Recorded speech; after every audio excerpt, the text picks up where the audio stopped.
삶의 진정한 변화와 성장을 촉진시켜주는 보물과 같은 책들을 찾아 추천해드리는 라이프 체인저 코치 책추남의 오늘의 추천 도서는 동채님 혹은 또 다른 또 우리 답글을 남겨주셨던 우리 구독자님이 계신데요.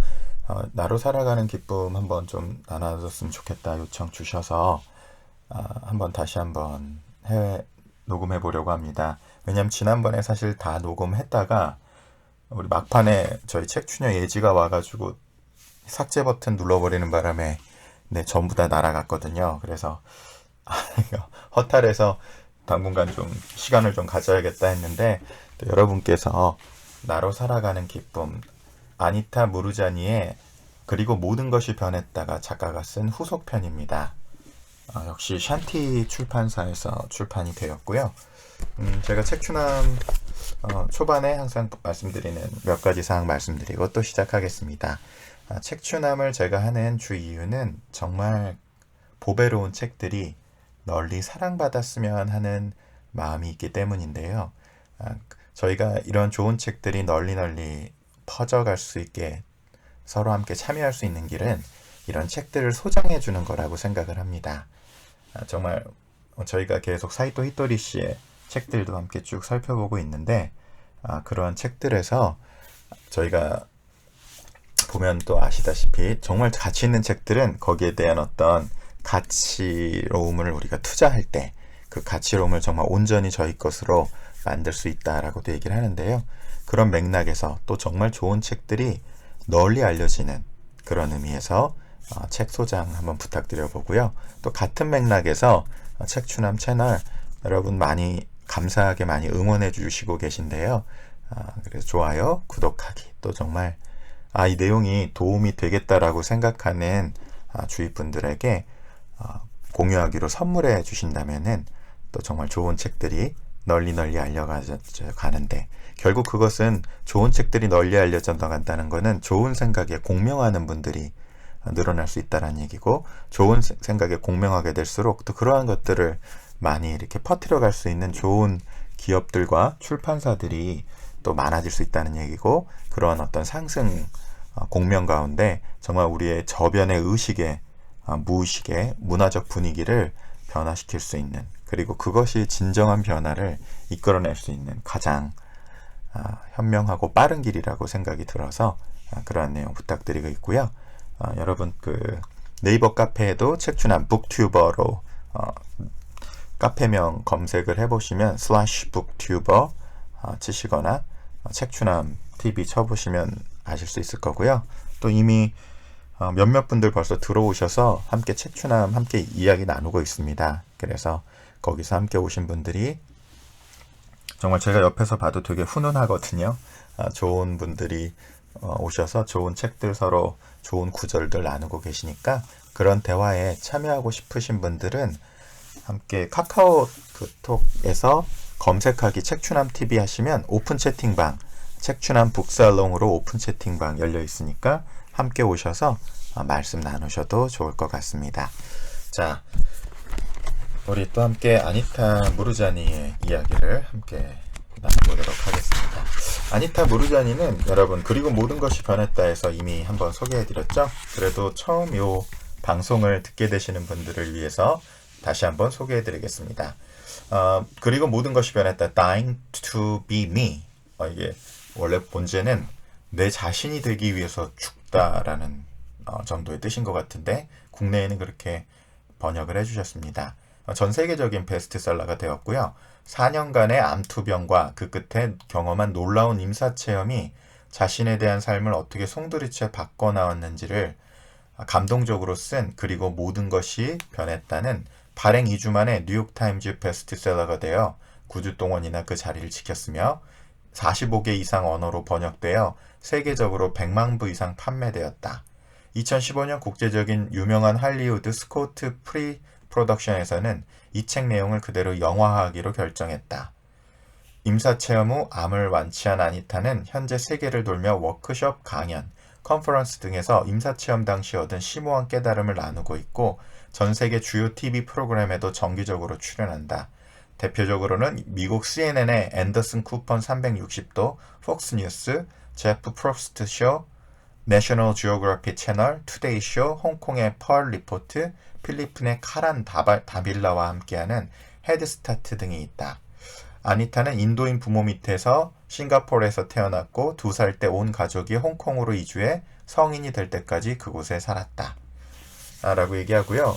얼마 전 타계하신 세계적인 베스트셀러 작가였던 웨인 다이어가 아주 적극적으로 추천을 하셨었고요. 40시간 정도인가? 지난번 책에.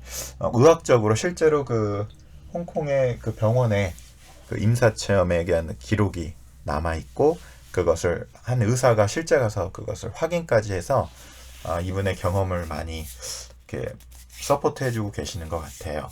그래서 제가 그때 말씀드렸듯이 어떤 임사체험이나 이 책에서 전해지는 이야기들이 미심쩍은 분들은 한번 이런 것도 있구나 라고 한번 생각해 보실 수 있는 좋은 계기가 되시기를 바랍니다.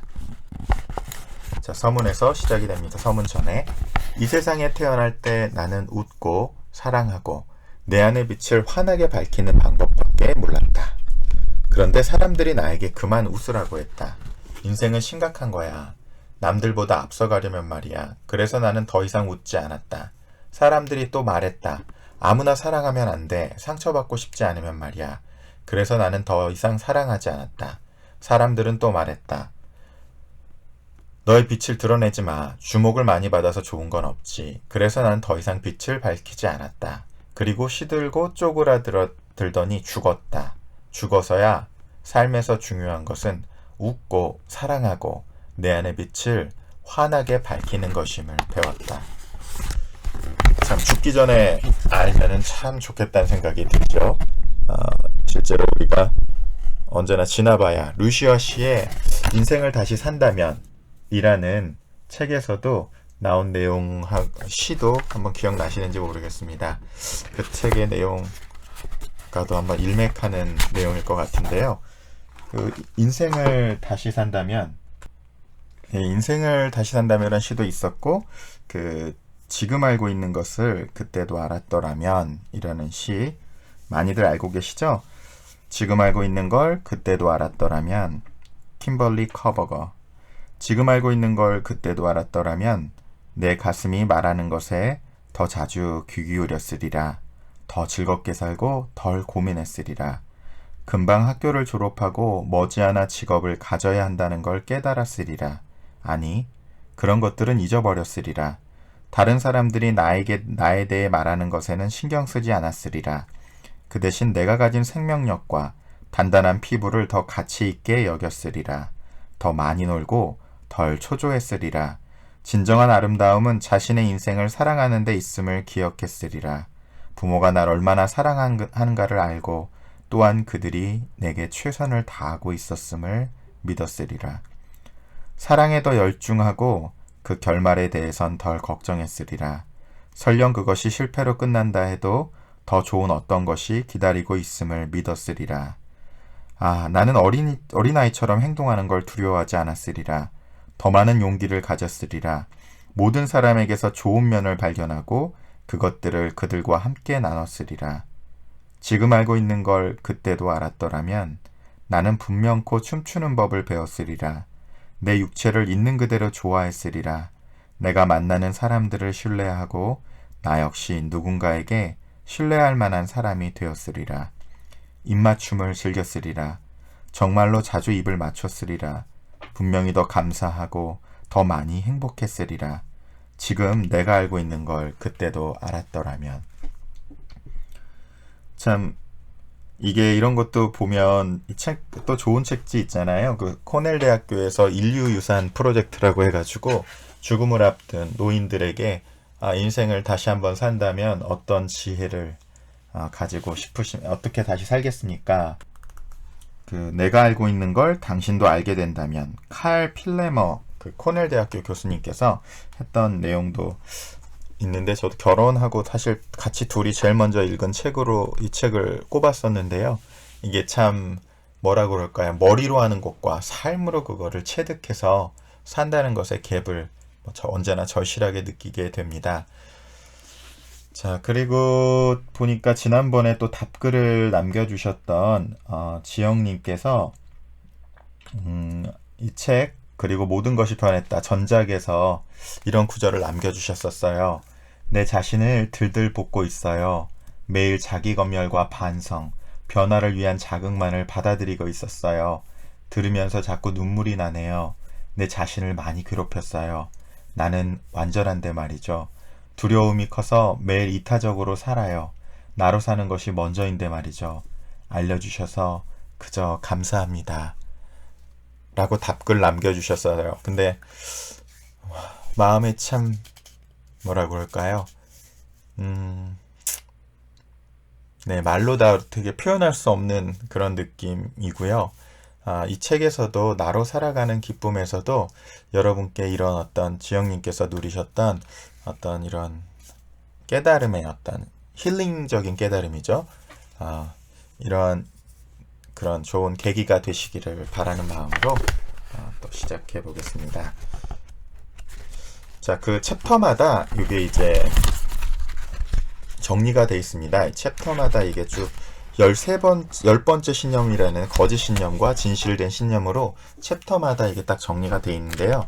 그 챕터 중에서 저는 그냥 그 진실과 연습 요령, 스스로에게 묻기, 나는 다음과 같은 얘기를 하면서 이제 얘기를 놔 있는데요. 저는 그냥 앞에 부분 진실과 연습과 요령, 그리고 중간에 제가 이 부분은 정말 죽을 것 같다 하는 구절들 함께 소개하면서 진행하겠습니다.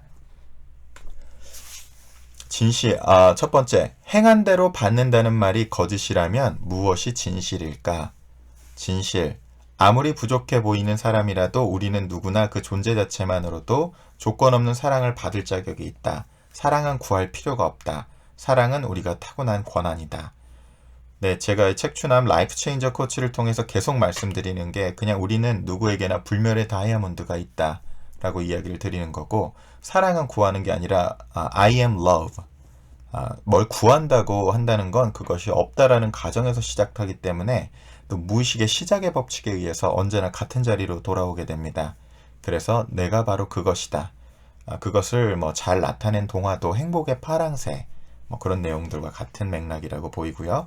다른 세상에서 보면 우리는 이 우주의 모든 면에서 독특하고 특별하고 가치 있고 아름답고 장엄하고 강력한 창조물이다.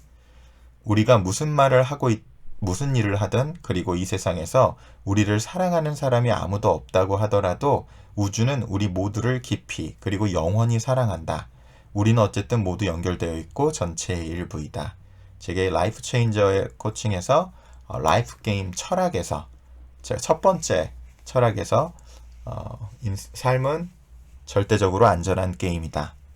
본인이 믿는 우주가 됐던 신이 됐던 그 무엇이라도 우리를 사랑한다 하는 맥락과 같은 이야기입니다. 연습과 요령. 누군가가 어떤 방식으로 당신을 깎아내리면 그 사람 자신이 고통스럽고 혼란스러워서 그러는 것임을 알자. 마찬가지로 그 고통 속에 있는 사람에게 진심으로 연민을 느끼는 것, 이것은 그 사람의 행동을 용인한 것과는 다른 것이다. 이 연민이 아마 이 번역이 compassion일 겁니다. 우리나라 번역이 없습니다. compassion이 그 사람의 아픔과 같은 높이에서 그것을 같은 아픔으로 받아들인다는 의미고요. 그 compassion을 느끼는 것이 그 사람뿐만 아니라 당신에게도 이로운 것임을 알자. 주변 사람들 때문에 힘들다 싶으면 어떤 통찰이나 기술이 그 상황을 가장 잘 해결해 줄까 생각해보자. 그 다음 우주는 누구에게나 해결할 수 있는 문제만 준다는 사실을 상기하자. 지금 벌어지고 있는 일을 부담스럽게 여기거나 가혹하다고 여기기보다 성장을 위한 기회로 본다면 그 문제를 해결하는 데 필요한 것을 더 빨리 얻을 것이다. 라이프 체인저 코칭의 라이프 게임 철학하고 아주 공통적인 부분들이 많습니다. 왜냐하면 제가 그 철학을 말씀드렸듯이 10,000권이 넘는 독서량 안에서 다양한 책들에서 정말로 똑같이 얘기하는 것들만 딱 에센스만 뽑아서 정리한 거라서요. 같은 내용들이고요.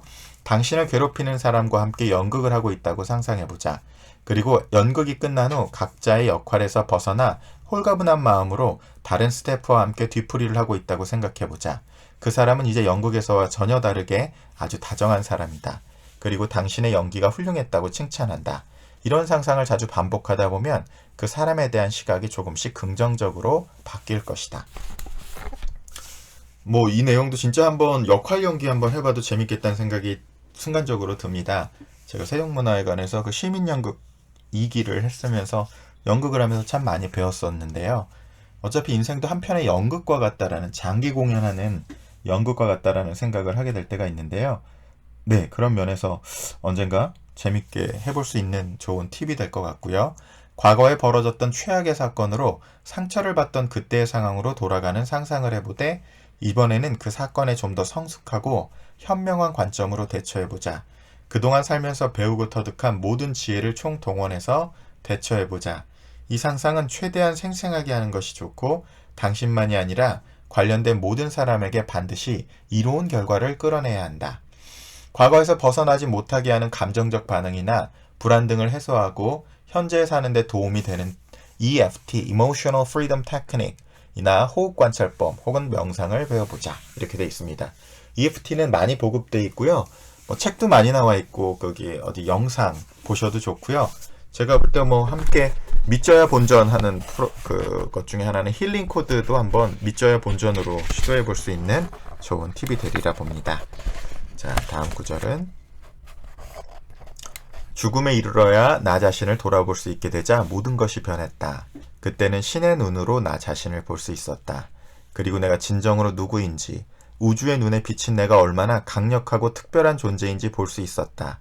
그리고 어떻게 병원 침대에서 거의 죽게 되는 지경까지 이르렀는지도 보았다.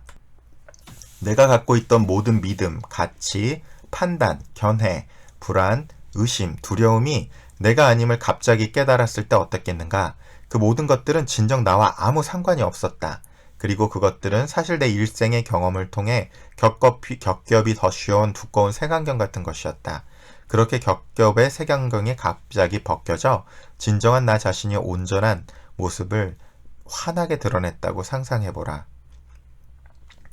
내게 일어난 일이 정확히 그랬다. 다른 세상에 있을 때 나는 그 모든 색안경을 벗어버렸고 모든 짐을 던져버린 후에 나 자신을 볼 수 있었다. 그리고 그때 본 나는 내가 상상한 어떤 것보다 위대한 존재였다. 나는 늘 내 자신을 외면했고 세상에서 가장 하찮은 사람으로 여겼으며 사랑할 수 없는 무가치한 사람처럼 대했다. 그런데 죽음의 영역에서 신의 눈으로 본 나는 사랑스러움 그 자체였고 우주는 내 존재 자체를 무조건적으로 사랑했으며 나는 그 우주의 아름다운 자녀였다. 나는 더할 나위 없이 장엄했고 상상할 수 있는 한 가장 완벽했다. 그리고 나는 이 세상의 모든 존재들처럼 신성으로 창조된 존재였다. 나는 내가 말 그대로 빛의 존재임을 이해했다. 그리고 다른 모든 사람처럼 자연 안에 거주하는 모든 존재들처럼 말이다. 자연은 생명들로 가득하고 생명들은 모두 연결되어 있기 때문에 내가 빛의 존재이면 다른 존재들도 모두 빛의 존재일 수밖에 없었다. 이 같은 깨달음이 내 마음을 강타했다. 나는 내가 모든 존재의 중심에 있고 전체를 이루는 필수적인 부분이라는 사실에 놀랐다. 이전에는 짐작조차 하지 못했던 사실이었다. 나는 갑자기 내가 사랑받고 있음을, 아니 그 사랑 자체임을 알게 되었다. 그 깨우침으로 나는 나 자신과 세상에 대한 완전히 다른 믿음 체계를 갖게 되었다. 이게 모든 종교 문헌에서 최고로 치는 게 타트바마시, 내가 바로 그것이다. 신화일체 이런 부분들과 연결되는데요. 저는 라이프 체인저 코칭에서는 여러분 에고 게임에서 나를 에고, 미운의 을새끼와 동일시하는 게임에서 내 진정한 참나인 백조인 참나와 동일시할 수 있는 게임 체인지를 할 때 그것만이 정말 유일하게 우리의 삶을 변화시킬 수 있는 길이며 우리 자신을 스스로 치유할 수 있는 길이라고 느끼는 부분들을 나누고 있습니다. 분명히 말하는데 이제 나는 이 사회가 우리 자신으로 하여금 우리를 충분히 돌아보지 못하게 하고 있다고 생각한다. 자신을 충분히 돌아볼 때 자신을 움직이는 동력이 무엇인지 볼 수 있을 것이다. 사실 자신의 약점과 실수, 더 정확하게는 실수처럼 보이는 것을 인정하지 않은 채 자기 긍정을 통해 기운을 북돋우는 것만이 자신을 사랑하는 방법이라고 믿는 사람이 꽤 있다. 하지만 이것은 핵심을 잘못 짚고 있는 것이다. 이게 뭐 소위 얘기하는 긍정적 사고방식의 어떤 뭐라 그럴까요? shallow한 그 얕은 긍정적 사고방식의 어떤 한계점을 말하고 있다고 생각합니다. 끊임없이 자신을 칭찬하고 멋지다고 말해주는 것이 자기 사랑의 전부는 아니다. 진정한 당신, 남모르는 약점도 갖고 있고 비판을 받으면 무너지기도 하고 실패도 하고 실망스럽기도 한 인간적인 당신. 그 당신 전부를 사랑하는 것이 진정으로 당신을 사랑하는 것이다. 진정한 자기 사랑은 모두가 등을 돌릴 때도 자신을 사랑하는 것이다. 사랑하지 않으면 죽을 것처럼 자신을 사랑하라고 말할 때 내가 의미하는 것이 바로 그것이다. 그리고 자신을 사랑하지 않으면 정말로 죽을 것임을 나는 너무도 잘 알고 있다. 칼융이 얘기하는 나는 옳은 사람이 되기보다는 온전한 사람이 되고 싶다. 온전한 사람이란 내 안에 빛과 그림자를 있는 그대로 받아들이는 것을 의미한다. 라는 구절도 떠올리고요. 이 우주의 어떤 아주 근원적인 형성 형태가 태극의 음양 모양을 나타내는 내용처럼 우리도 그 내용도 떠올리게 하는 내용입니다. 자, 나 자신을 사랑하는 것이 이기적이라는 말이 거짓이라면 무엇이 진실일까? 진실. 나에게 없는 것을 남에게 줄 수 없기 때문에 누군가를 진정으로 사랑하기 위해서는 반드시 나 자신부터 사랑해야 한다. 자신부터 사랑하지 않으면 자신을 사랑하듯 이웃을 사랑할 수 없다. 자신을 더 많이 사랑할수록 다른 사람도 더 많이 사랑할 수밖에 없다. 왜냐하면 사랑은 기하급수적으로 커지는 특성을 갖고 있기 때문이다. 사랑에는 고갈이라는 것이 없다. 우리는 모두 신, 우주에너지, 창조의 표출이기 때문에 자신을 사랑하지 않는 것은 신, 우주에너지, 창조에게 너는 사랑할 가치가 없다고 말하는 것과 마찬가지이다. 연습과 요령. 매일 자신의 긍정적인 점을 5개씩 적어본다. 어려운 상황에서 대처한 방식이라든지 가정을 위해 한 일을 적어도 좋고 당신의 능력이나 재능을 적어도 좋다. 심지어 외모에서 마음에 드는 점을 적어도 좋다. 매일 적어서 나중에 그동안 써놓은 것을 돌아볼 수 있게 하자. 우리는 자기 비판의 습관에 쉽게 빠진다. 따라서 이 연습으로 마음을 거듭 훈련해 자신의 부정적인 면보다 긍정적인 면을 알아채자. 신뢰할 수 있는 파트너, 배우자, 그리고 친구, 다른 가족 구성원과 함께 살고 있다면 둘이 같이 매일 꼭 5분 정도의 시간을 내어 서로에 대한 긍정적인 점을 말하자. 그러면 관계가 좋아지거나 더 좋아질 것이며 자존감도 높아질 것이다. 아침에 일어날 때마다 거울 속 자신의 눈을 직시하며 큰 소리로 말한다. 사랑해. 절대 너를 외면하거나 무시하거나 저버리지 않을게. 언제나 너의 제일 친한 친구로 남을 거야. 필요하다면 다른 말로, 적절한 말로 변형해도 좋고 꼭 아침이 아니라 필요할 때마다 자유롭게 반복 연습하면 된다. 자, 그 뒤로 항상 이 챕터가 스스로에게 묻기, 그 다음 내용들로 연결되는데요. 책을 통해서 한번 해보시면 참 좋을 내용들입니다. 자, 세 번째 신념 쪽으로 넘어가고요. 임사체험 조건 중에 저는 조건 없는 사랑이 어떤 감정이 아니라 존재 상태, state of being이라는 것도 알게 되었습니다. 조건 없는 사랑은 감정이 아니기 때문에 그 반대가 없습니다. 인간의 사랑은 감정이고 따라서 모든 감정이 그렇듯 이원성의 한 일면일 뿐입니다. 두려움이나 혐오 같은 반대쪽 감정이 있기에 사랑이라는 감정도 있는 거죠. 하지만 조건 없는 사랑은 그냥 존재할 뿐입니다. 조건 없는 사랑은 동전의 한 입이 아닙니다. 동전 자체입니다.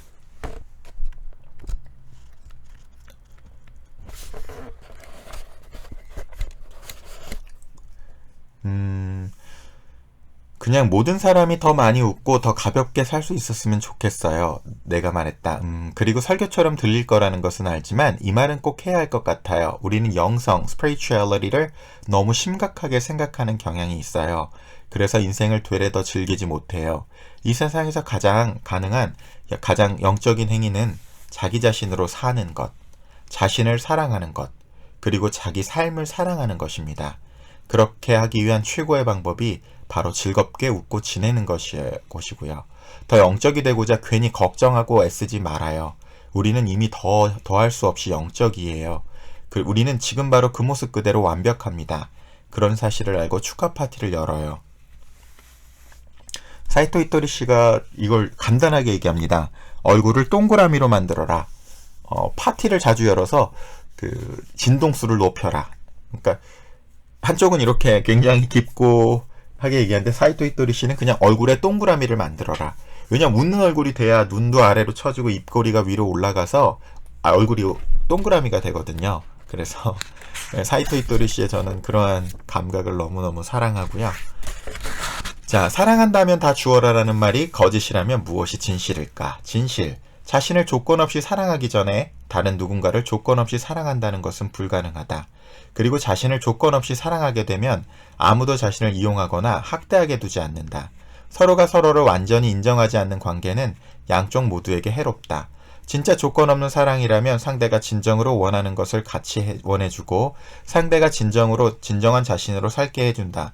그렇게 하기 위해서 상대를 떠나보내야 하더라도 내가 생각하는 이상에 맞게 상대가 변화하기를 기대하는 것보다 그것이 낫다.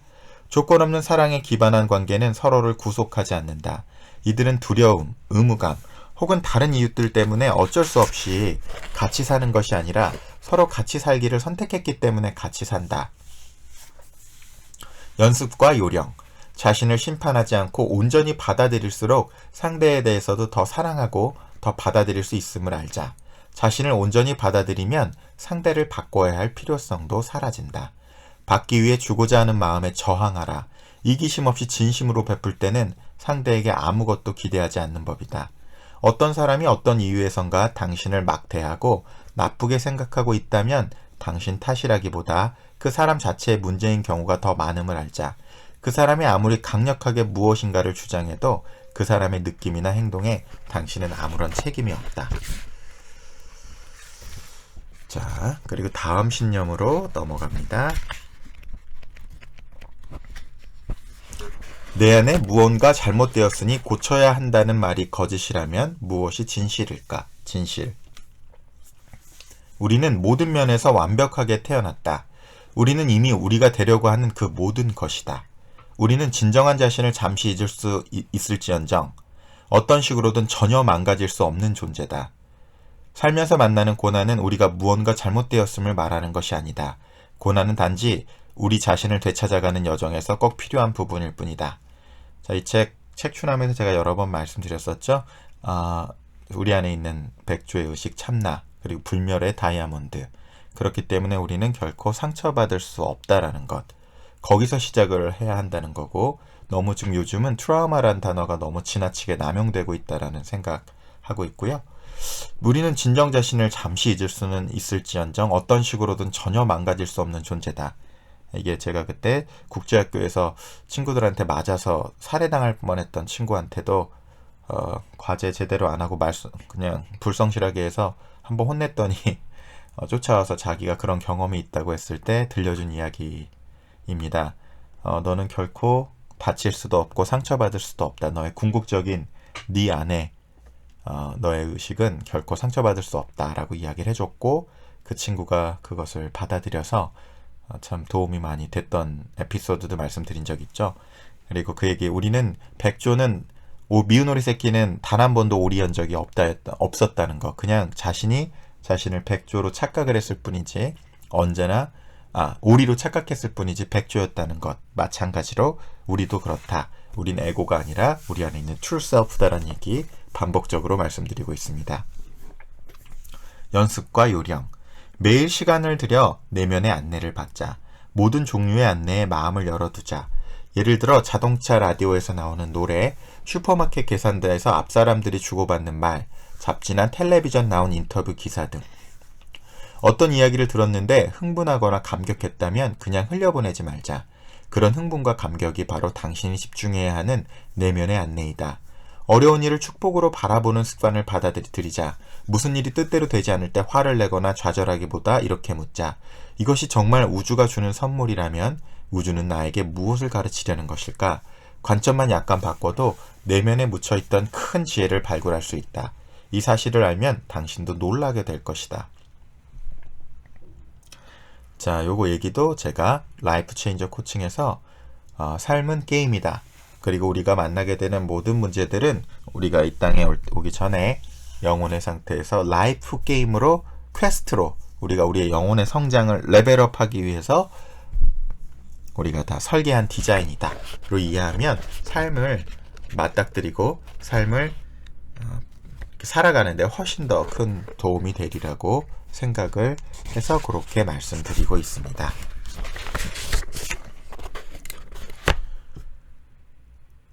자, 두려움이 아니라 사랑. 본인이 많이 아파본 사람으로서 나는 누군가 큰 병에 걸렸다면 우리는 그 사람의 육체적 상태뿐이 아니라 감정적 상태까지, 아니 감정적 상태를 더 많이 살펴봐야 한다고 확신한다.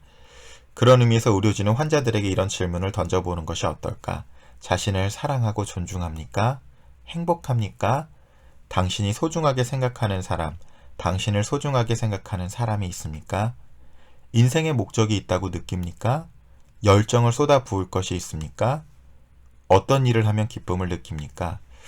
요즘 그래도 전인센터, 치유센터가 이렇게 생기고 있다라는 이야기는 듣고 있는데요. 아직도 우리 의료계에는 이런 심신상관의학을 적용하는 곳은 드문 것 같습니다. 그래서 혹시라도 의사 선생님들이 이런 것을 들으신다면 정말 육체적 질병과 몸의 상태가 연관이 있다라는 것을 기반으로 한 사람의 영혼과 육체를, 영혼육을 동시에 돌볼 수 있는 그러한 전인적인 의료가 있는 곳이 조금이라도 많아졌으면 하는 바람이 있습니다. 의료체계가 내 건강을 책임진다는 말이 거짓이라면 무엇이 진실일까? 진실. 의학 전문가들이 우리 몸의 몸 상태에 대한 정보를 주고 우리가 어떤 선택을 할 수 있는지 알려줄 수는 있지만 내면의 안내 시스템에 다가가 최선의 행동을 결정할 책임은 바로 우리 자신에게 있다. 질병은 의학적인 문제만이 아니라 우리의 정신적, 감정적, 영적 상태에서 기인하기도 한다. 물론 환경 문제 때문에 발생하기도 한다. 우리는 질병의 희생자가 아니다. 크고 작은 병에 걸리는 데에는 다 이유가 있으며 따라서 우리는 더 건강하게 살기 위해서 할 수 있는 일들도 많다. 질병은 스승이다. 그리고 때론 더 나은 길이 있음을 보여주는 경종이기도 하다. 질병은 파괴해야 하는 악마도 아니고 나쁜 업됨에 생기는 것도 아니며 부정적인 생각의 결과로 나오는 것도 아니다. 죽음조차도 싸워야 할 적이 아니다. 질병을 저주로 보기보다 선물이나 하나의 메시지로 보는 것이 힘이 된다. 그리고 치료에도 큰 도움이 된다. 연습과 요령. 당신 혹은 당신이 사랑하는 사람이 병에 걸렸고 그 병이 계속 진전되고 있다면 무엇인가 잘못했기 때문에, 그리고 병마와 제대로 싸우지 않아서 그렇게 되었다고 생각해서는 안 된다. 그런 생각은 말 그대로 부당하고 해로운 판단일 뿐이다. 그보다는 당신이나 당신이 사랑하는 사람에게 이해와 지지와 사랑을 보내자. 이제 어떤 종류의 것이든 정보가 과잉 상태라고 느껴질 때면 정보 금식을, 검색이 아니라 고려해보자. 최소한 하루 이틀 정도의 외부 세상과 단절한 채 보내보자. 그러면 당신 내면의 안내 시스템이 하는 이야기를 더 잘 듣게 될 것이다. 내면의 안내 시스템에 접근하는 법을 배워서 무언가 선택해야 할 때마다 이용하자. 각각의 선택사항을 하나씩 생각해보고 그때 어떤 느낌과 어떤 기분이 드는지 주의해서 보자. 희망을 주고 힘을 주는 경우가 있고 두려움을 주고 힘을 빼는 경우가 있을 것이다. 느낌이 가장 좋은 쪽을 선택하자. 아무리 해도 어느 한쪽이 더 특별히 더 좋다는 느낌이 들지 않는다면 동전을 던져보라. 그렇게 해서 선택된 쪽에 대한 당신의 즉각적인 반응을 살펴보라. 그 반응이 긍정적이라면 그쪽을 선택하자. 그 반응이 실망감에 가깝다면 다른 쪽을 선택하자. 요거는 비폭력대학 2레벨에서 아주 좋은 분별법을 또 가르쳐주는 내용이 있는데 그것도 제가 또 기회가 되면 한번 설계해 드리기로 하고요. 두려움에 압도될 때는 두려움을 주는 그것을 자꾸 생각하지 말고 당신을 행복하게 하는 일에 주의를 기울이자. 그러면 마음이 고요하고 안정적이 되어 내면의 안내를 듣기가 한결 쉬워질 것이다. 누군가가 자기 생각을 강요하면 그 사람 자신이 무언가를 두려워하고 있음을 알아차리자. 그럴 때면 걱정해줘서 고맙다고 진심으로 말하고 자신이 어떤 결정을 내리더라도 지지해달라고 부탁하자. 만약 받아들이기 난감하거나 무서운 치료법을 의사가 제안한다면 그들의 가족이 똑같은 병에 걸려도 이 치료법을 추천하겠느냐고 물어보자.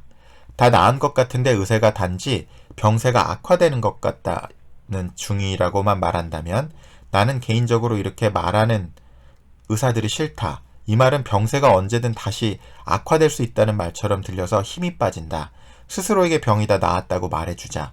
병세가 완화되고 있다는 말을 들을 때마다 나의 사명을 기억하는 미션을 리멤버링 하는 계기로 삼자. 지금은 당신의 삶과 그 사명을 받아들일 때이다. 그리고 다음 또 스스로에게 묻기 파트로 연결이 됩니다. 책을 참조해 주시고요. 자, 다음 신념. 그건 단지 우연일 뿐이다라는 말이 거짓이라면 무엇이 진실일까? 진실. 우리는 이 물질 세상에서는 볼 수 없고 상상조차 할 수 없는 방식으로 서로 복잡하게 연결되어 있는 거대한 우주이다. 우리가 모두 서로 연결되어 있다면 다른 사람을 해치는 것은 우리를 해치는 것이고 다른 사람을 돕는 것은 우리를 돕는 것이다. 물질 세상의 제한된 관점으로는 전혀 그렇게 보이지 않지만 서로 연결된 비이원성의 상태에서 이 물질 세상을 보면 모든 것이 그 자체로 완벽하다. 연습과 요령. 과거에 저지른 잘못으로 지금도 자책하고 괴로워하고 있다면 당시에는 그렇게밖에 알지 못하고 느끼고 했으므로 그때는 그것이 최선이었음을 기억하라. 어딘가를 꼭 가야 할 것 같고 무슨 일을 꼭 해야 할 것 같거나 무슨 말을 꼭 해야 할 것 같을 때 그 예감을 잘 알아차리고 따르라. 동시성이 일어날 가능성에 마음을 열어두자. 조금이라도 마음에 들지 않는 사람을 시작으로 연민의 마음을 늘리는 컴패션의 마음을 늘리는 연습을 해보자. 그 사람의 행동이나 성격을 받아들이기가 좀 편해졌다면 이번에는 평소에 아주 마음에 들지 않는 사람한테까지 연민의 마음을 확장해보자. 그렇게 연민의 마음을 넓히는 데 성공할 때마다 한 단계씩 더 나아가면서 연민의 마음을 점점 더 확장해보자. 부정적인 뉴스를 듣는데 보내는 시간만큼, 아니 그보다 더 많은 시간을 긍정적이고 기분 좋은 이야기를 듣거나 읽는데 할애하자. 모든 것이 암울하고 우울해 보일 때에도 단지 미디어가 그렇게 말하는 것일 뿐임을 기억하자. 세상에는 암울한 일만큼 좋은 일들도 많이 일어나고 있다. 나쁜 일도 있는 그대로 받아들이면서 좋은 일도 찾아보고 그 일에 최대한 감사하자. 다른 나라를 방문하거나 다른 문화권 사람들과 시간을 보낼 때 아이들을 사랑하고 가족을 소중히 여기는 점 등 서로 간의 공통점을 찾아보자. 다른 문화권의 사람들을 이상한 사람이라고 치부하기보다 그냥 다를 뿐이라고 보는 법을 배우라. 아이들에게 되도록 어릴 때부터 그렇게 가르치자. 자, 다음 챕터. 죽으면 심판받고 죄가를 받을 것이라는 말이 거짓이라면 무엇이 진실일까? 진실. 저쪽 세상에서는 오직 서로에 대한 조건 없는 사랑과 연민만이 존재한다. 이 세상에서 우리가 하거나 하지 않은 일에 대한 심판이나 처벌은 없다. 이원생의 세계에서는 터무니없는 거짓으로 여겨지는 자살이나 심지어 살인을 저지른 사람에게도 이는 마찬가지이다. 저쪽 세상에서 우리의 자아는 무한하며 이 물질 세상에서 취하는 정체성의 어떤 면도 예를 들어 인종, 성별, 문화, 종교 갖지 않는다. 우리는 그런 것들도 갖고 저쪽 세상으로 가지 않으며 그렇게 하고 싶지도 않다. 저쪽 세상에서 우리는 고통도 분노도 죄책감도 두려움도 느끼지 않는다. 그곳에는 심판도 없다. 우리는 오직 완전한 이해, 온전한 수용, 무조건적인 사랑, 만유의 신성한 본성과 하나가 될 때의 환희와 엑스터시만을 느낀다. 연습과 요령. 사랑하는 사람을 잃었다면 그 사람이 저쪽 세상에서 여전히 살아있고 행복할 수 있다는 것을 알 수 있는 표지를 보여달라고 요청하고 그 표지를 찾아보라. 그리고 그 사람이 여전히 당신을 사랑하고 있으며 당신을 몹시 걱정하고 있음을 알려주는 표지도 찾아보라. 그런 표지는 그 표지를 보내는 영혼의 수만큼이나 다양한데 예를 들면 기르던 반려동물이 이상한 행동을 하고 뜻밖의 표정을 짓는다거나 불이 저절로 켜진다거나 하는 경우도 있다. 구름이 흥미로운 현상으로 그 사람을 떠올리게 하는 경우도 있고 꿈에 그 사람이 나타날 수도 있다. 마음을 열고 지켜보면 볼수록 그런 표지를 더 쉽게 알아챌 것이다. 누구나 그 순간, 매 순간이 허락하는 한도 안에서 최선을 다해 살아가고 있음을 알고 자신을 포함한 모든 사람에게 더 깊은 컴패션을 품도록 노력하자. 다른 사람의 어떤 점을 자꾸 평가하려고 들면 혹은 어떤 사람이 당신의 어떤 점을 자꾸 평가하려고 들면 그것은 평가받는 사람보다 평가하는 당신에게 어딘가 치유되지 못한 부분이 있기 때문임을 알자. 저쪽 세상에서는 평가할 대상이 없다. 그곳에서 우리는 동전의 양면으로서 동시에 존재할 뿐이다. 아이의 잘못을 꾸짖는 것이 아니라 아이가 잘한 점을 칭찬해주는 것이 더 효과적인 훈육임을 알자. 왜 그런지 생각해보고 그와 똑같은 철학을 모든 사람에게 적용하면 어떻게 될지 생각해보자. 이게 특히 한국과 같은 문화권에서는 중요한 얘기라고 생각을 합니다. Law of Focus, 무의식의 초점의 법칙에 의해서 우리가 주의를 기울이는 것이 증폭되었기 때문에 그 내용은 언제나 제가 행운사용법 참조 많이 해보라고 말씀드리죠. 거기서 많이 정리해 놓았기 때문에 참조하시면 좋을 것 같습니다.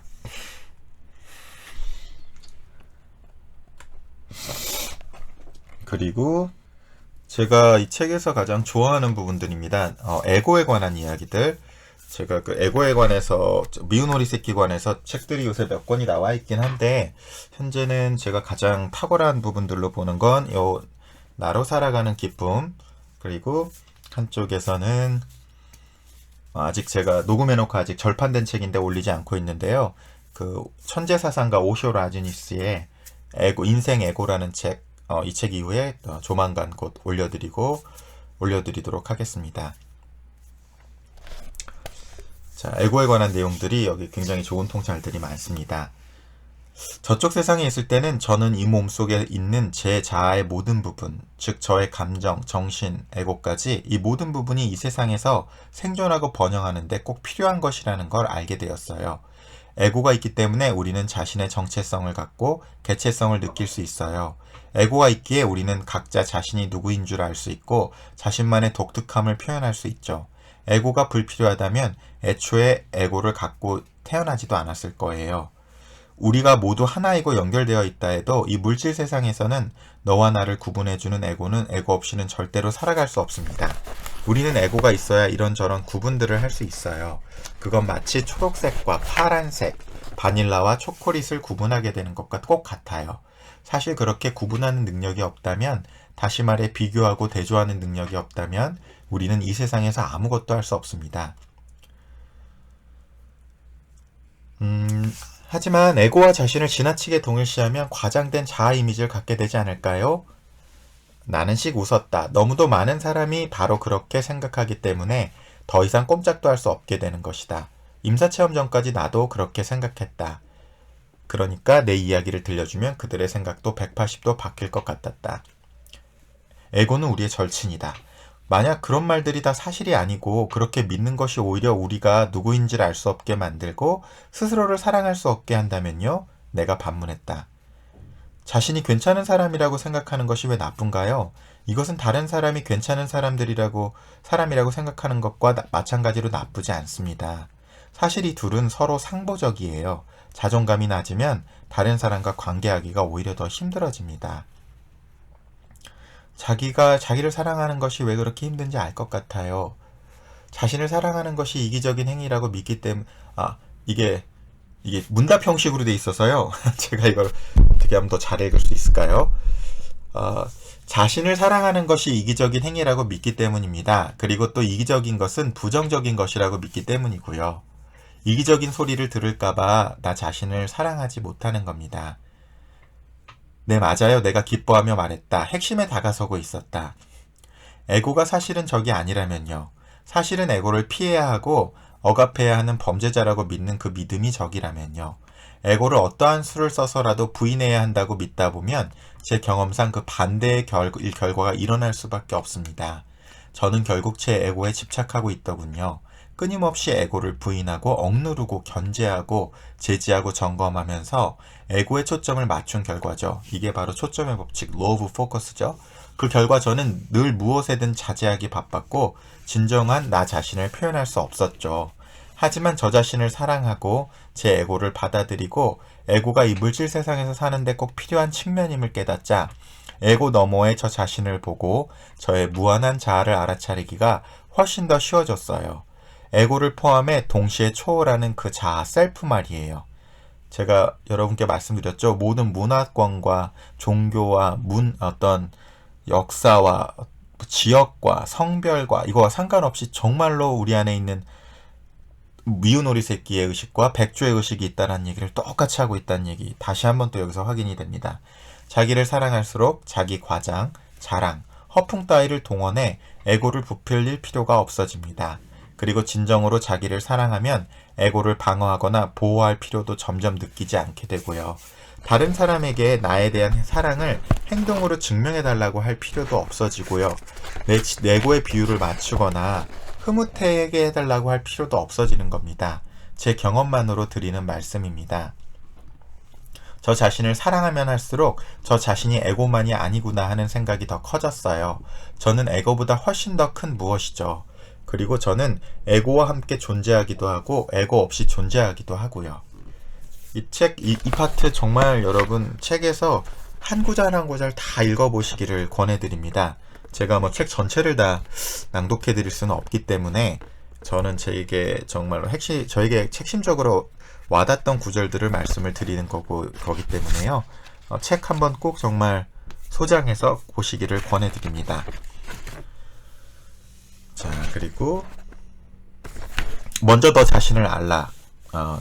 저는 알아차림 다이얼과 마찬가지로 에고 다이얼을 낮추는 것도 해롭다고 믿고 있어요. 진정한 자신을 억압하면 암에 걸리게 된다는 그런 말이 아닙니다. 그건 전혀 그렇지 않아요. 하지만 에고가 있기에 우리는 자신이 누구인지 알 수 있고 왜 거기에 있는지 알 수 있습니다. 나보다 나 자신을 더 잘 아는 사람은 없죠. 내 존재의 가장 깊은 곳, 우리가 누구이며 왜 여기에 있는지 알고 자신을 최고로 표현하려면 무엇이 필요한지 알 수 있는 그곳으로 들어갈 수 있는 사람은 나뿐입니다. 이 사실을 알면 사람들의 바람에 부응하느라 자아를 잃어버릴 때 우리가 만들어내는 수많은 드라마와 제가 에고 막장 드라마라고 그러죠. 트라우마를 크게 줄일 수 있습니다. 그런데 우리 사회는 우리가 누군지 묻고 탐구하는 것을 말리고 있어요. 제가 학교에 들어가면 자기 탐구에 천착하는 건 시간 낭비고 사치라는 소리를 듣게 됩니다. 이기적이라는 것이 그 이유죠. 그 결과 자아를 더 깊이 알고자 하는 욕구는 나쁜 평판을 받을까 두려워 곧 사라져 버려요. 그래서 에고의 다이얼을 계속 낮추게 되고 그런 식으로 우리가 이곳에 와서 이루고자 한 꿈을 계속 억압하다 보면 삶의 균형은 점점 더 깨지고 맙니다. 자, 이게 그래서 제가 책추남 스쿨이라고 말씀드리는 거고요. 정말 이런 학교가 존재해 주기를 진심으로 바라고 그런 기회가 주어진다면 어떤 형태로든 그것을 구현해내는 것이 제 삶의 소명의 한 측면이라고 느끼고 있습니다. 저는 자신을 알아차리는 것이 우리가 자신을 위해 할 수 있는 가장 중요한 일이라 믿고 있어요. 제가 이것을 쉽게 에고 게임과 셀프 게임, 미운 오리 새끼와 백조라고 말씀드리고 라이프 체인저 코칭으로 말씀드리는 부분이죠. 그리고 다른 사람을 위해서도요. 자신을 안다는 것이 무엇이 자신을 행복하게 하고 불행하게 하는지 안다는 뜻이에요. 또 어떤 길이 진정한 사랑과 안녕으로 향하는 길인지 알고 그 길을 선택할 줄 안다는 뜻이기도 하고요. 그동안 배운 것보다 우리가 훨씬 크고 힘있고 장엄한 존재임을 안다는 뜻이기도 합니다. 자신을 온전히 알고 또 사랑할 때 그 사랑과 알아차림을 다른 사람에게도 전달할 수 있어요. 두려움 가득하고 무언가 결핍되어 있고 기능도 못하는 자아가 아니라 온전히 깨어있고 충분히 보살핌을 받고 최고 볼륨에 맞춰져 있으며 기쁨으로 가득한 자아를 지니고 사는 것이 우리 자신을 위해서 또 다른 사람을 위해서 우리가 할 수 있는 최선입니다. 자, 그리고 원래의 모습대로 계속 질문이 이렇게 얘기했죠. 계속 진정한 우리 자신이 누군지 알아야 된다고 하시는데 그게 정확히 무슨 뜻인가요? 우린 진정 어떠한 존재입니까? 내가 대답했다. 우리는 사실 생각보다 굉장히 간단한 존재입니다. 아이들이 어렸을 때부터 이런 사실을 듣고 자라면 정말 좋을 텐데요. 이것도 제가 디펙 초프라의 그 부모 수업에서 함께 깊이 나눠드렸으니까 참조하시고요. 그리고 저도 진정한 자신을 숨겨라, 경쟁해라 하는 말 대신 이런 사실을 듣고 자랐으면 얼마나 좋았을까 종종 생각하곤 합니다. 우리는 다름 아니라 신성이 지금 이 몸으로 현현한 존재입니다. 이것만 알면 돼요. 우리의 이 두 눈에 신이 깃들어 있습니다. 경쟁하라는 말은 이 세상은 모두에게 풍성히 돌아가지 않으니 남들보다 더 좋은 성적을 얻고 더 좋은 대학에 가 더 좋은 직업을 얻으라는 사실인즉 우리가 분리되어 있다는 말입니다. 성공하기 위해서 나는 당신보다 더 나아야 합니다. 당신을 두려워해야 하고 당신의 성공을 내 성공에 대한 위협으로 간주해야 합니다. 이런 자세를 극단적으로 취하는 사람들이 있습니다. 그런 사람들은 실패할까 두려워 경쟁자의 발을 걸어 넘어뜨리죠.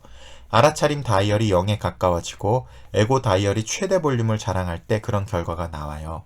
이런 상황에서는 다른 사람들의 감정이나 결핍 따위는 안중에도 없게 되죠. 자신이 원하는 것, 두려워하는 것만 생각하게 됩니다. 반대로 알아차림 다이얼을 최대 볼륨으로 유지하라는 말을 계속 듣는다면 어떨까요? 그리고 경쟁보다는 협력을 배운다면 어떨까요? 그럼 세상이 어떻게 될까요? 그런 일이 일어나면 우리는 지금보다 훨씬 더 자비로워질 것이고, 지구는 물론 지구 위의 거주자들도 더 많이 사랑하고 존중하게 될 것입니다. 제가 이 진정한 저 자신, 즉 이 몸과 이 성격과 이 에고를 갖고 이 문화에 태어나 이 인생을 살아온 신을 기억해내자 주변 사람들이 변하더니 제가 마음속으로 느끼는 것들에 반응해 오기 시작했어요. 그러자 제 상황이 변했고 그 상황에 대한 제 반응이 변했어요. 저는 우리는 한 사람 한 사람 모두가 다 믿을 수 없이 강력한 존재이고 절대 그 힘을 빼앗아갈 수 없다고 믿어요. 오직 우리의 믿음과 습관만이 내면에 존재하는 그 신성하고 보편적인 힘을 보지 못하게 합니다.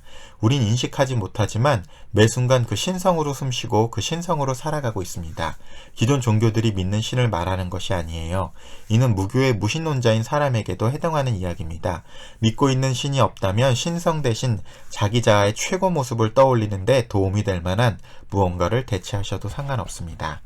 나의 신성, 나만의 그 신을 잊어버린 것이 제가 암에 걸린 이유 중 하나였어요.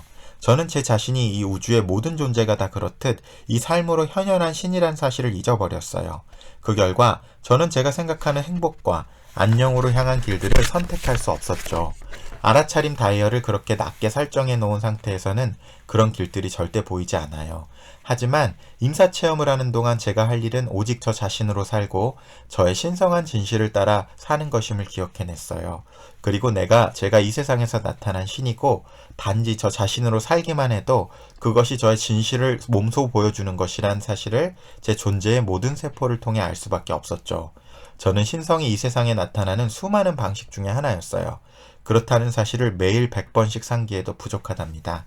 여러분과 저는 이 몸을 통해 이 시간과 장소, 바로 지금 여기에서 표현되는 수없이 많은 신들입니다. 이보다 더 중요한 알아차림은 없습니다.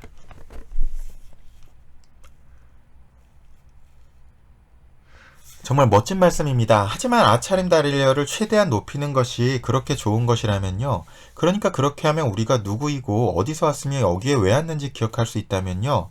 그렇다면 우리의 에고 다이얼을 최대한 낮춰도 상관없지 않을까요?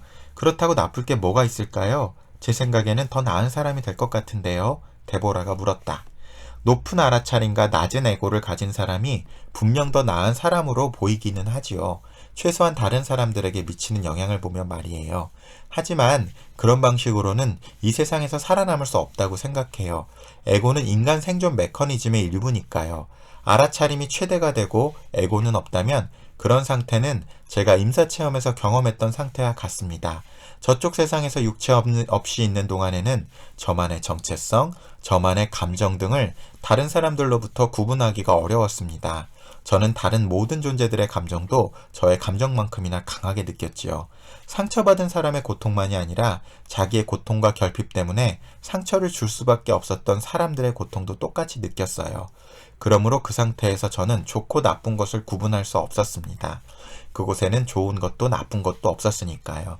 저는 세상의 모든 창조물에 대한 공감과 연민을 느꼈고 모든 사람에게 조건 없는 사랑을 느꼈습니다. 저에게 상처를 준 사람들에게도 마찬가지였어요.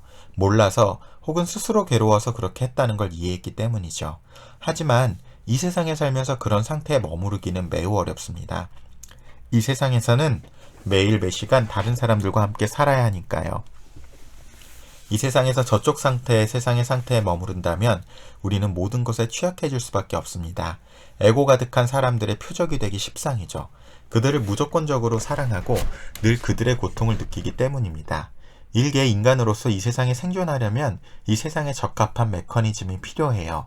그 메커니즘을 잃어버리면 다른 사람들의 요구와 고통과 감정 속에서 완전히 길을 잃게 될 것입니다. 놀랍게도 이 물질 세상에는 그런 메커니즘이 있습니다. 바로 에고라는 메커니즘 말이에요. 에고를 부인하면 에고는 언제 어디서든 튀어나오게 되어 있습니다. 반대로 에고를 받아들이고 그 존재를 인정하면, 즉 에고가 우리가 이 세상에 온 이유 중 하나임을 인정하면 에고는 더 이상 그렇게 이상하게 폭발해서 우리를 놀라게 하지 않을 겁니다. 저는 솔직히 말해 이 세상에선 에고 없이 살 수 없다고 생각해요. 그래서 에고 없이 순수한 알아차림 속에서만 살고자 하는 사람들이 결국에는 출가에 웃는다처럼 살게 되지 않나 싶습니다. 에고가 없다면 자신의 필요에 응할 수가 없습니다. 그럼 학대의 대상이 될 수밖에 없죠. 이것이 바로 에고를 갖고 자아를 사랑하는 것이 그렇게 중요한 이유입니다.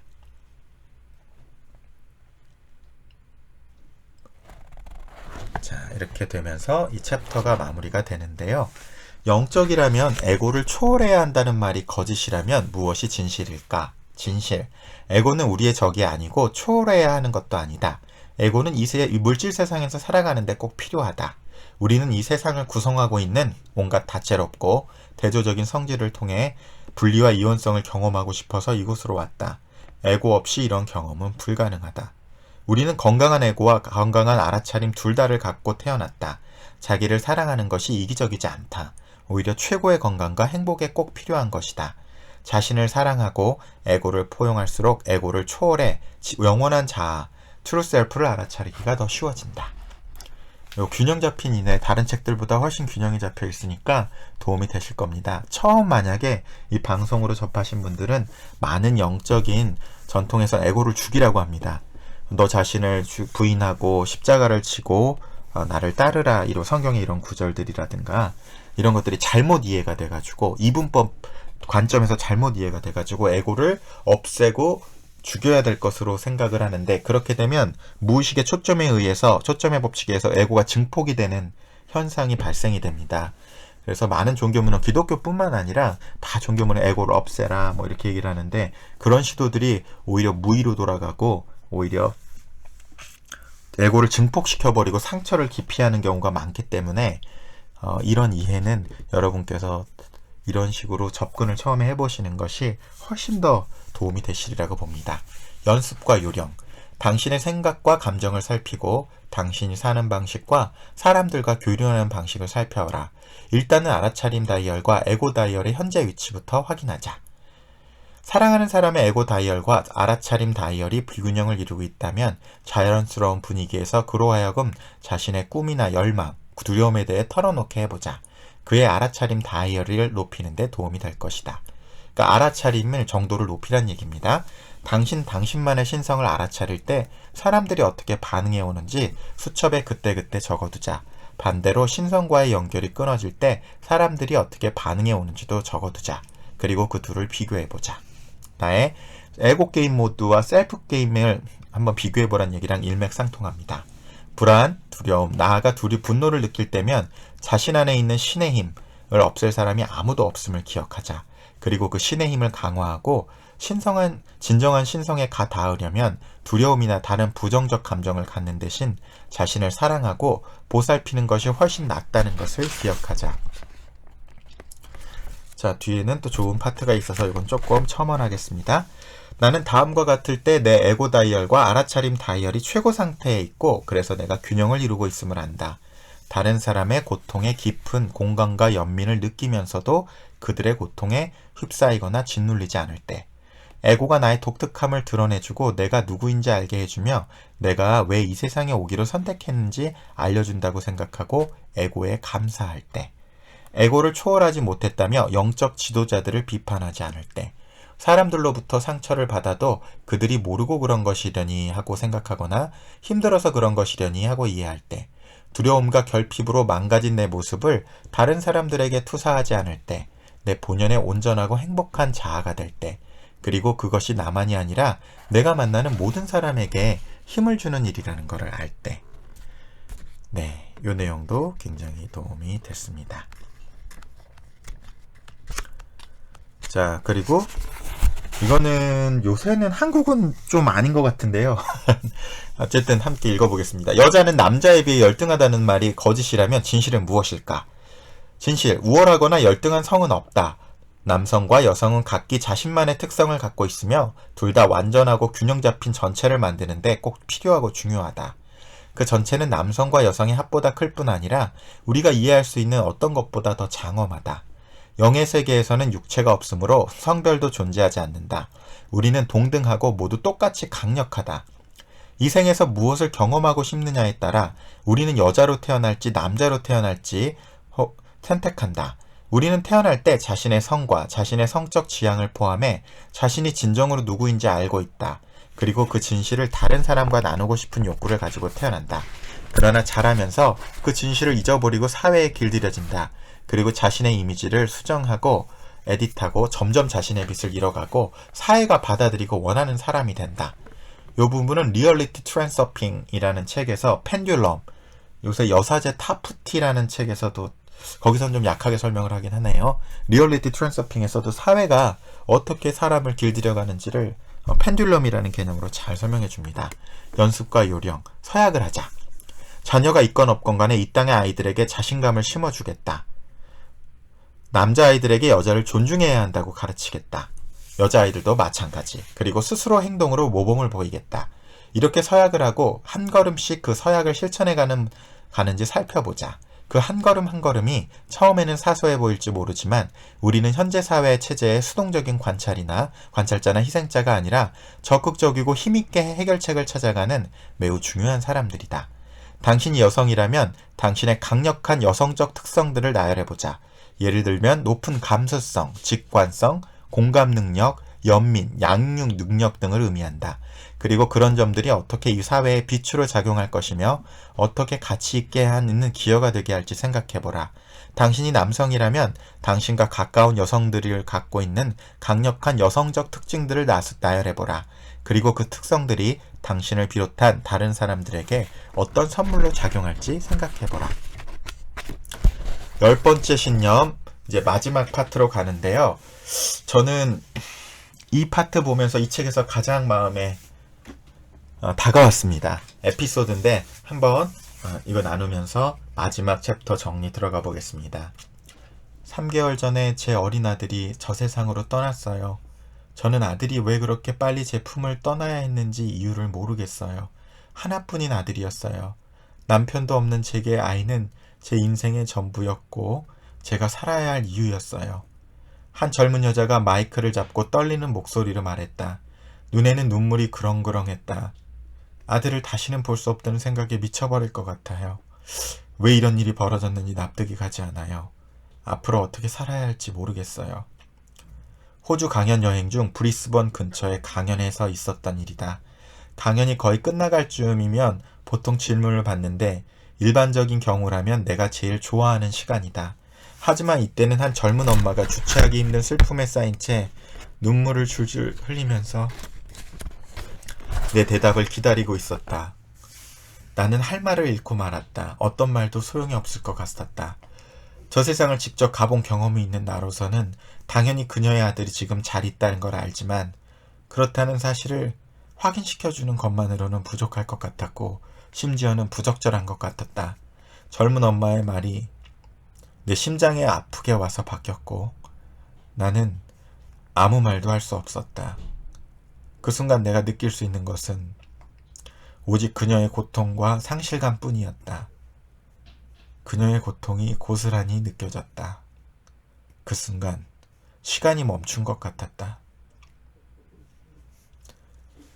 그 순간에는 내가 무대에서 수백 명 청중을 앞에 두고 있다는 사실도 생각나지 않았다. 하지만 모두 내가 따뜻한 위로와 사랑의 말로 그녀를 달래주기를 바라고 있었다.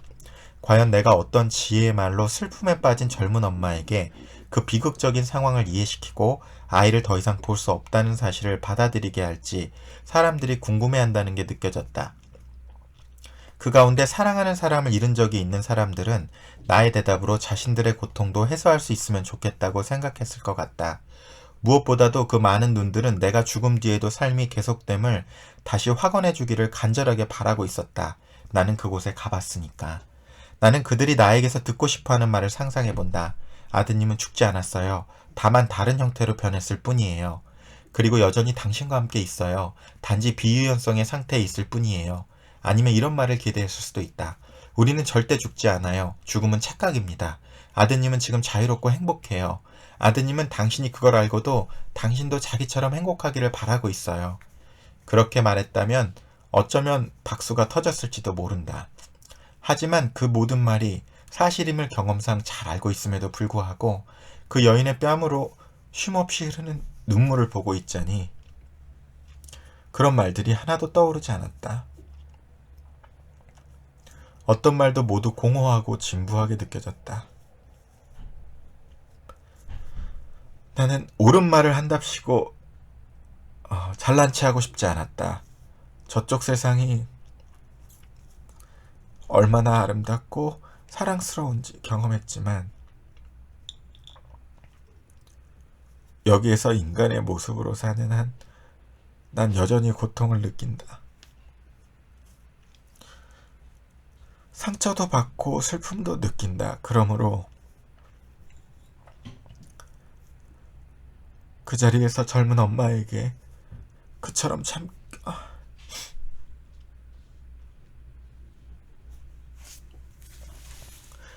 참기 힘들 정도로 고통스러운 상황에 이렇게 대처해라. 저렇게 생각해라고 말하는 것이 위선처럼 느껴졌다.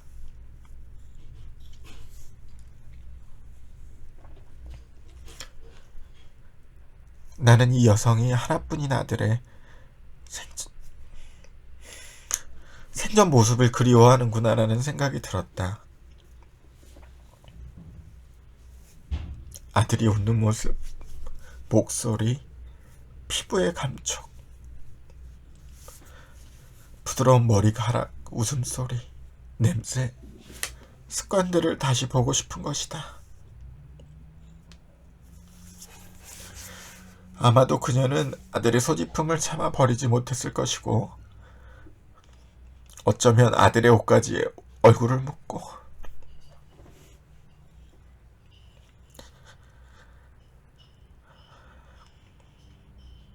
마지막 남은 아들의 온기로 구멍이 난 찬바람이 숭숭 부는 가슴을 조금이라도 태워보려고 할 것이다. 그동안 사랑하는 이를 잃은 사람들을 수도 없이 만나봤기에 나는 그 심정을 잘 알고 있었다. 그들은 모두 내가 그 고통을 조금이라도 줄여주길 바랐다. 나는 청중도 강연도 잊어버리고 무대를 내려갔다. 그리고 가까이 오라고 손짓을 하면서 그 가련한 여인에게로 다가갔다. 그녀와 마주서서 나는 그녀를 꼭 껴안았다. 그 순간에는 그녀가 결코 혼자가 아님을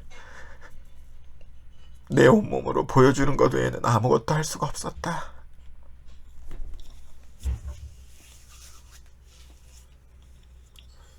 제 마음도 너무 아픕니다.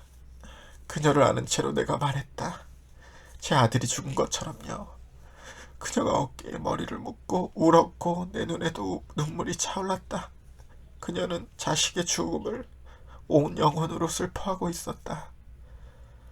젊은 엄마가 그렇게 괴로워하는 것은 다시는 아들을 이 땅에서 볼 수 없어서이기도 했지만 자신이 앞으로 어떻게 살아야 할지 모르겠기 때문이기도 했다.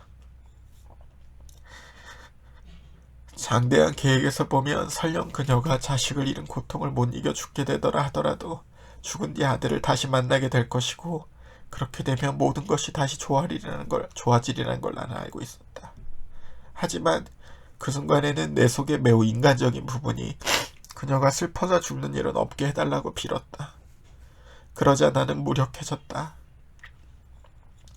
암투병을 하면서 그리고 저 세상에 갔다 오면서 내가 얻은 모든 지혜에도 불구하고 그 순간 그 자리에서는 내가 한 경험에 대해서는 아무 말도 할 수 없었다.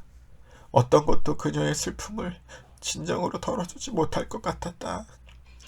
내가 할 수 있는 일이라고는 그녀를 꼭 안아주고 실컷 울게 하는 것뿐이었다. 그리고 나는 말해주고 싶었다. 그녀의 뜨거운 눈물이 아들에 대한 사랑과 헌신의 결정체라고 말이다. 그것만은 꼭 알게 해주고 싶었다. 그래야 괴로워하는 일이라고 안심하고 실컷 할 수 있을 테니까. 1분인지 10분인지를 모를 시간이 흘러갔고 우리는 서로를 껴안던 팔을 풀고 눈을 마주쳤다. 나는 말이 필요 없다고 느꼈기 때문에 천천히 몸을 돌려 무대 위로 올라왔다. 그러나 감정은 추스르기가 쉽지 않았다. 어찌어찌 강연은 마쳤지만 그날 내내 힘들었고 행사가 끝나자 비로소 다행이다 싶었다.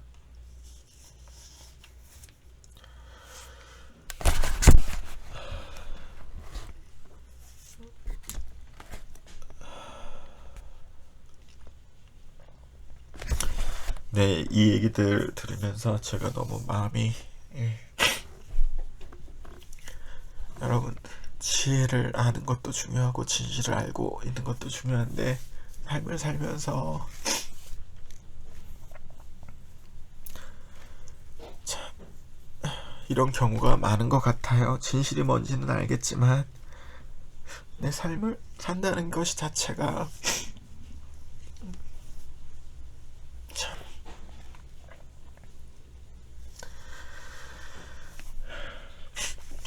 다음으로 읽겠습니다. 마음이 아픈 데는 이유가 있다. 호텔로 돌아오자 나는 얼른 신발을 벗고 물을 끓여 차를 우렸다. 그런 뒤 편안한 팔걸이 의자에 앉아 이메일을 확인하려고 노트북을 켰다.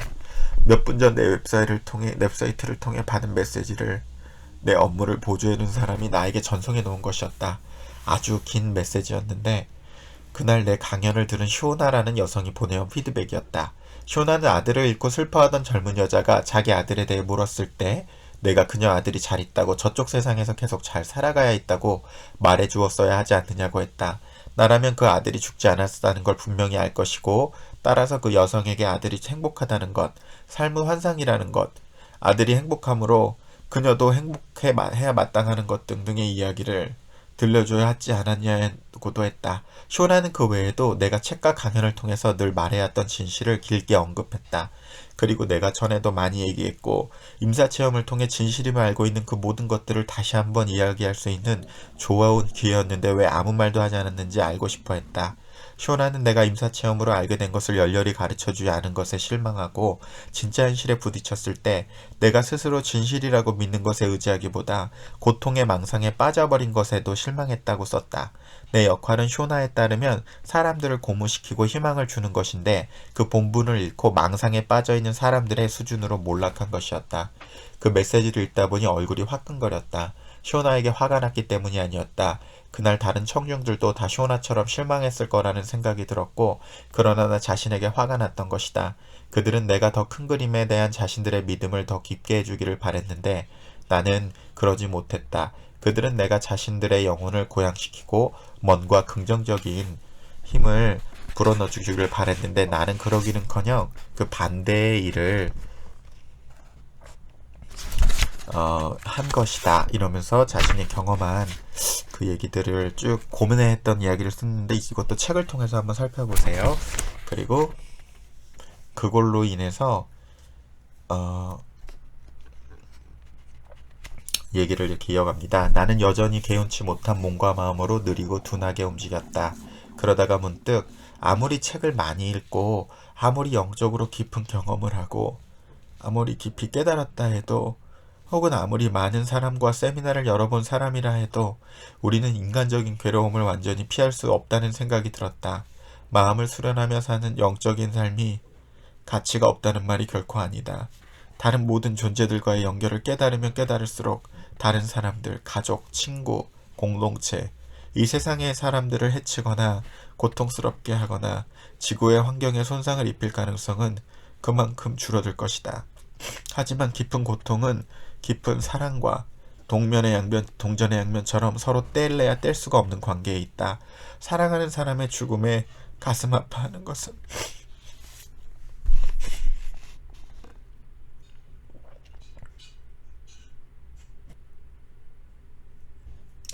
인간 경험의 핵심이라고 할 수 있다. 내가 저쪽 세상에서 경험한 장엄함을 아무리 열심히 설명한들 장대한 계획에서 보면 모든 것이 정말로 완벽하다고 아무리 확신을 준들 우리가 여기 이 삶 속에서 느끼는 동안 느끼는 고통, 수치심, 실망, 두려움, 괴로움 등등의 이 생생한 감정들은 도대체 어떻게 설명할 수 있을까?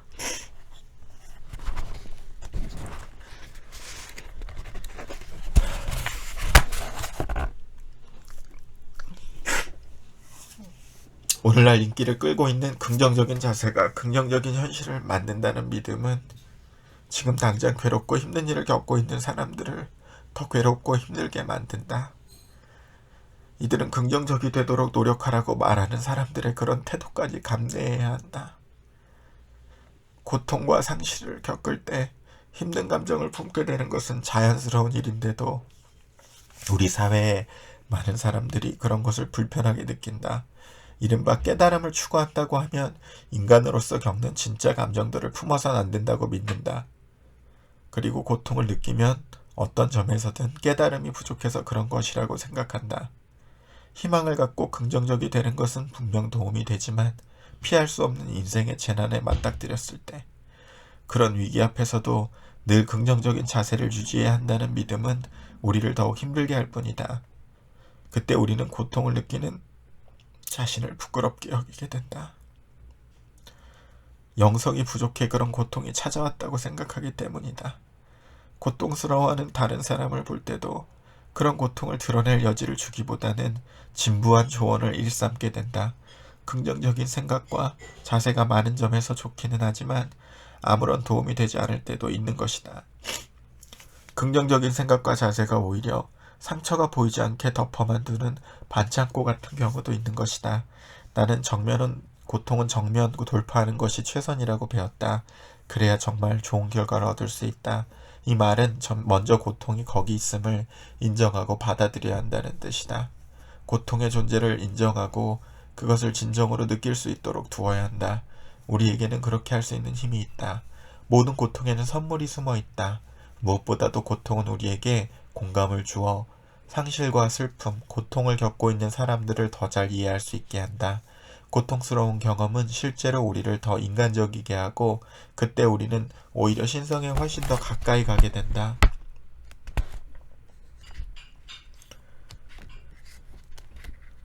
나는 그 절대 끌어당김의 법칙이 사실이 아니라고 말하는 것이 아니다. 긍정적인 생각과 자세는 분명 도움이 된다. 하지만 우리의 생각과 자세 못지않게 있는 그대로 우리 자신도 인생의 여러 사건과 상황을 끌어당긴다. 우리는 진정으로 우리에게 속하는 것이라면 반드시 끌어당기게 되어 있다. 다시 말해 긍정적인 것이든 부정적인 것이든 그 순간 진정으로 필요한 것이라면 어떻게든 다 끌어당기게 되어 있다. 우리 자신을 더 사랑하고 소중하게 여길수록 기쁘게 사는 것이 점점 더 자연스러운 일이 되고 더 자주 자신이 가치 있는 존재라고 느낄수록 그 느낌들을 더 많이 부르는 삶을 살게 될 것이다. 이때 우리는 자연스럽게 긍정적인 상태에 도달할 것이다. 이것이 억지로 긍정적이 된 상태보다 훨씬 더 건강한 상태이다. 그 상태에 도달하기 위해서는 더 이상 특정한 방식으로 생각하려거나 느끼려고 애쓰지 말아야 한다.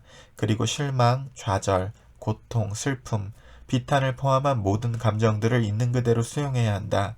이것들이 우리 인간성의 깊은 속성이기 때문이다. 자, 마지막 챕터 정리가 됩니다. 늘 긍정적으로 생각해야 한다는 말이 거짓이라면 무엇일까? 진실. 부정적인 생각들은 통제할 수 없다. 아무리 몰아내려고 해도 사라지지 않는다. 기껏해야 잠시 억압할 수 있을 뿐이다. 고통, 분노, 슬픔, 좌절, 두려움 같은 감정을 느껴도 괜찮다. 인간이면 누구나 느끼는 자연스러운 감정들이다. 이른바 부정적인 감정들을 느낀다고 해서 실패한 것도 수행이 부족한 것도 아니다. 고통을 받아들일 때 그 고통에 숨겨진 선물을 볼 기회가 생긴다. 이 선물과 고통은 동전의 양면과 같은 것으로 늘 함께 올 수밖에 없다. 부정적인 생각이 우리를 병들게 하는 것이 아니다. 진정한 자신을 외면하고 방치할 때 몸이 아플 확률이 더 높다. 자신을 사랑할 때 긍정적인 사람이 된다. 긍정적이 되려고 애쓰는 것은 낙관주의가 아니다. 낙관주의는 깊은 자기사랑에서 나오고 그것이 긍정적이 되려고 애쓰는 것보다 모든 면에서 훨씬 더 효과적이다. 우리의 생각과 태도만이 인생의 여러 일들을 끌어당기는 것은 아니다. 있는 그대로의 우리 자신도 우리가 필요로 하는 사건과 상황을 불러들인다. 그리고 있는 그대로의 자신을 잘 받아들이고 잘 드러낼수록 더 긍정적인 사건과 상황이 발생할 것이다. 연습과 요령. 부정적인 생각을 한다고 부정적인 사람은 아니다. 부정적인 생각이 나쁜 일을 끌어들이는 것도 아니다. 부정적인 생각을 한다는 것은 당신이 인간임을 보여줄 뿐이다. 두려움을 느끼거나 부정적인 생각이 들 때 그 느낌과 싸우지 말고 그런 생각을 한다고 자신을 심판하지도 말자. 그보다는 그런 감정과 생각을 인정하고 온전히 느껴보자. 그래야 그 감정들을 해소하고 앞으로 나아갈 수 있다. 자신을 사랑하는 법과 기쁨을 누리는 법을 배워서 자연스럽게 사랑하고 기쁨을 누리자. 도저히 기쁨을 누리기가 어렵다면 현재 상황을 받아들이는 것부터 시작하자. 그 다음 현재 상황과 종존하는 법을 찾아보자. 어느 정도 평화를 느낄 것이다. 그러면 감사하는 마음도 생길 것이다. 그렇게 감사할 때 기쁨도 찾아들 것이다. 기쁨은 현재 우리 삶에 감사할 때 자연스럽게 생긴다. 고통스러웠던 과거의 경험을 떠올려보고 그 일로 무엇을 얻었는지 생각해보자. 크게 얻은 것도 좋고 작게 얻은 것도 좋다. 그 선물들에 감사하자. 주변 사람들로 하여금 현재 느끼는 감정을 그것이 무엇이든 느끼도록 허용해주라. 현재 그들이 겪고 있는 일에 이렇다 저렇다 판단하지 말고 연민을 보내자. 자, 이렇게 마지막 챕터가 마무리가 됩니다.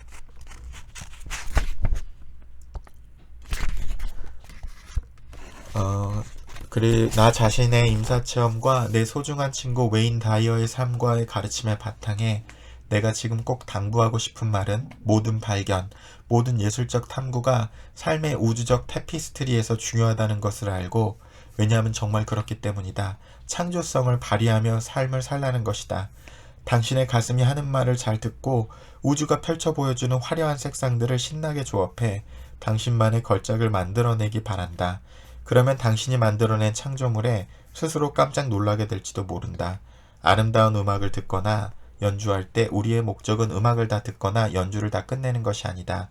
중요한 것은 그 음악의 음표 하나하나가 들려주는 감미롭고 즐거운 여행을 즐기는 것이다. 웨인 다이어가 늘 말했듯이 내 안의 노래도 한 번도 불러보지 못하고 죽지 말아야 한다. 그러므로 제대로 못할까봐 혹은 잘하지 못할까봐 두려워하지 말자. 전혀 그럴 필요가 없다. 삶에서 중요한 것은 무슨 일을 잘하고 못하고도 아니고 크고 작은 질문들의 답을 찾고 못 찾고도 아니다. 온갖 좋은 책을 읽고 온갖 좋은 강좌를 듣고 대가들과 공부를 하는 것도 아니다. 영적으로 심오한 경험을 하는 것도 의식의 전환을 이루는 것도 구루가 되어 많은 제자들을 거느리는 것도 아니다. 그리고 죽었다가 다시 돌아와 그 경험을 말하는 것도 아니다. 나는 죽어봤으니 내 말을 믿기 바란다. 삶에서 중요한 것은 진정한 자신이 되도록 스스로를 허락해주는 것뿐이다. 그렇게 간단하다. 그냥 당신 자신으로 사는 것이다. 진정한 당신 자신 말이다. 우리 본연의 모습인 사랑으로 살자. 우리의 빛을 최대한 밝게 밝히자. 그리고 그런 과정에서 삶의 이 여정을 누리고 즐기자. 마음껏 즐기자. 웨인은 이제 예술품으로서 자신의 삶을 완벽히 인지하고 있을 것이다. 웨인 다이어가 이때 백혈병으로 죽었습니다. 죽고 나서 이 책을 마쳤을 때 연락을 받았다고 합니다. 그래서 그 죽음 이후를 얘기를 하는 거고요. 그리고 그의 깨달음을 나눠받은 수백만의 사람들에 대해서도 모두 완벽하게 인지하고 있을 것이다. 웨인, 나의 친구여. 우리의 삶에 와서 이 삶의 여정을 함께하며 당신의 지혜와 아름다움과 웃음을 나눠줘서 고마워요. 그리고 오렌지색 장미도요. 나마스테.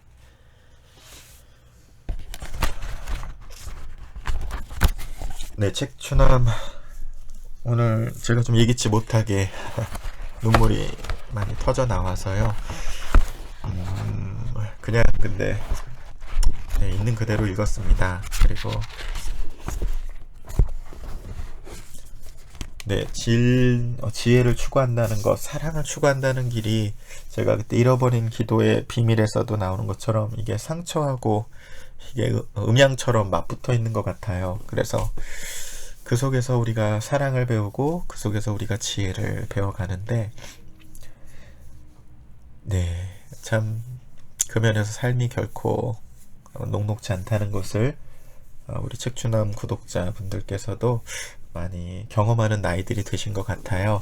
제가 보니까 저희 책추남 구독자분들이 30대 후반에서 한 60대 정도까지, 특히 40대가 가장 많으신 것 같고 여성분들이 가장 많으신 것 같은데요. 지금까지 살아보시면서 아마 이 아니타 무르자니의 말에 참 공감되시는 분들이 많으실 거라고 생각을 해요. 물론 아까 얘기했지만 또 반대 의견을 가지신 분도 또 얼마든지 있을 거라고 생각을 하고요. 그런 분들은 본인이 원하시는 만큼 언제나 수용하시면 될 것 같고요. 자, 그래서 이 책 정말 소장하시고 하나하나 정말 읽어보시기를 강력하게 추천드립니다. 그리고 다시 이것을 읽도록 저에게 또 말씀을 주셨던 우리 구독자분들, 동채님, 책추남 스쿨 모범생이시죠? 자주자주 출석해 주시고 답글도 남겨주셔서 감사하고, 또 함께 소개해달라고 부탁 주셨던 구독자분의 것은 제가 찾아봤다 이름을 찾질 못했어요. 답글을 다 찾는 게 쉽지가 않아서. 그리고 이 내용들이 또 여러분 답글 남겨주신 분 중에 한 어머님께서 이렇게 답글을 남겨주셨어요. 책추남을 알게 된 것이 행운이라 생각합니다. 불안장애를 앓고 있는 엄마와 아들입니다. 아들은 사회생활을 기피하고 마음이 여린 아들에게도 위안을 주고 싶고, 제가 이 방송을 들으며 힘을 얻어 아들에게도 전달하고 싶어 자주자주 들으며 살아가고 있습니다. 너무나 감사합니다. 마음이 제게도 전달됩니다. 너무나 감사합니다. 라고 답글 남겨주셨는데요. 네, 우리 그 두 모자분들께도 이러한 내용들이 정말 도움이, 힘이, 응원이 되고 마음의 어떤 치유가 되시기를 바라는 마음이 떠올라서 함께 또 말씀 나눠드립니다.